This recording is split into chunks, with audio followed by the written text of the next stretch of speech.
శ్రీకాళహస్తి దేవాలయం దక్షిణ కైలాసంగా పేరు పొందింది. ఒకప్పుడు తిరుమల కంటే ప్రఖ్యాతిగాంచిన శ్రీకాళహస్తి దేవాలయం తిరుపతికి సమీపంలోనే ఉంది. ఇక్కడ మహాశివుడు వాయులింగంగా ఉద్భవించాడు. శ్రీకాళహస్తి క్షేత్రం గురించి అనేక పురాణ గాథలు ఉన్నాయి. లింగాకారంలో ఇక్కడ వెలిసిన పరమేశ్వరుడిని ఒక సాలెపురుగు, ఒక పాము, ఒక ఏనుగు అర్చిస్తూ ఉండేవి. సాలెపురుగు శివునిపై భక్తితో నిత్యం గూడు అల్లేది. సర్పమణులతో, ఏనుగు బిల్వపత్రాలతో అర్పించేవి. సాలెపురుగు భక్తిని పరీక్షించాలనుకున్న పరమేశ్వరుడు అది అల్లిన అందమైన గూటిని అగ్నికీలలతో దగ్ధం చేయగా తిరిగి గూడు అల్లుకునేది. చివరికి విసిగి అగ్నితో పోరాటానికి పూనుకొని ప్రాణత్యాగం చేసింది. పరమేశ్వరుడు ఆ సాలెపురుగుకు మోక్షం ప్రసాదించాడు. ఇక పాము నిత్యం మణులతో శివుడిని పూజిస్తూ ఉండగా ఏనుగు వచ్చి ఆ మణులు తొలగించి నిత్యం జలంతో అభిషేకించి బిల్వపత్రాలతో పూజించేది. మర్నాడు వచ్చిన సర్పానికి మణులకు బదులు బిల్వపత్రాలు కనిపించేవి. ఆ పాము పత్రాలన్నిటినీ తొలగించి నిత్యం మణులతో పూజించేది. ప్రతిరోజు మణులు తొలగించి ఉండటంతో ఆగ్రహించిన పాము దీనికి కారణం ఎవరో తెలుసుకోవాలని ఆ పాము ఒకరోజు ఉదయం పొంచి ఉండగా ఏనుగు అక్కడికి వచ్చి ఆ మణులన్నిటినీ తొలగించి పత్రాలతో అర్చిస్తున్న సమయంలోని పత్రాల నుంచి తొండం ద్వారా ఆ పాము ఏనుగు కుంభస్థలంలోకి చేరి ఏనుగును పీడించింది. సర్పం పెట్టిన బాధకు తట్టుకోలేని ఆ ఏనుగు కొండకు కుంభస్థలాన్ని కొట్టుకుని మరణించింది. కుంభస్థలంలో ఉన్న సర్పరాజ్యం కూడా అసువులు బాసింది. ఏనుగు, సర్పం తన మీద చూపిన భక్తికి సంతోషించిన పరమేశ్వరుడు వాటికి ముక్తిని ప్రసాదించాడు.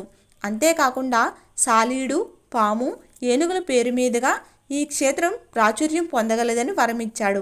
ఆ వరం ప్రకారం శ్రీ అంటే సాలెపురుగు, కాళి అంటే పాము, హస్తి అంటే ఏనుగు అని ఈ క్షేత్రానికి శ్రీకాళహస్తిగా పేరు వచ్చింది. అయితే సాలెపురుగు, ఏనుగు శాపవాసాన భూలోకంలోని ఆ రూపంలో జన్మించి శివుడిని అర్పించి శివా సాయుధ్యం పొంది శాప విముక్తి పొందారనే గాథ ఉంది. పరమేశ్వరుడు ఇక్కడ కృతయుగంలోని వాయు రూపంలో, త్రేతాయుగంలోని స్వర్ణ రూపంలో, ద్వాపర యుగంలోని రజత రూపంలోని, కలియుగంలోని శ్వేతశిలా రూపంలో కొలువై ఉన్నట్లు పురాణాలు చెబుతున్నాయి.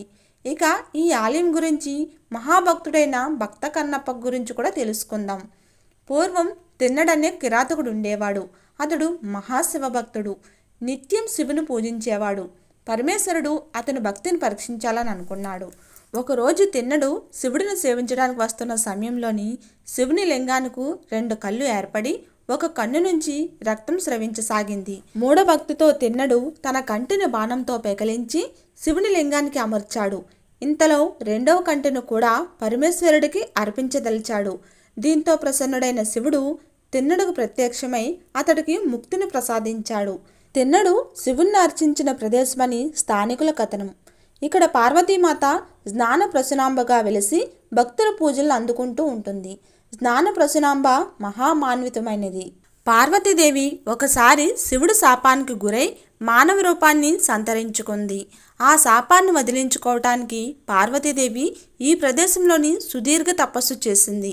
ఆమె లోతైన భక్తికి సంతోషించిన శివుడు మళ్ళీ ఆమె శరీరాన్ని ఆమె మునుపటి స్వర్గపు శరీరం కంటే మెరుగ్గా తిరిగి సృష్టించాడు మరియు పంచాక్షరితో సహా వివిధ మంత్రాలను ప్రారంభించాడు.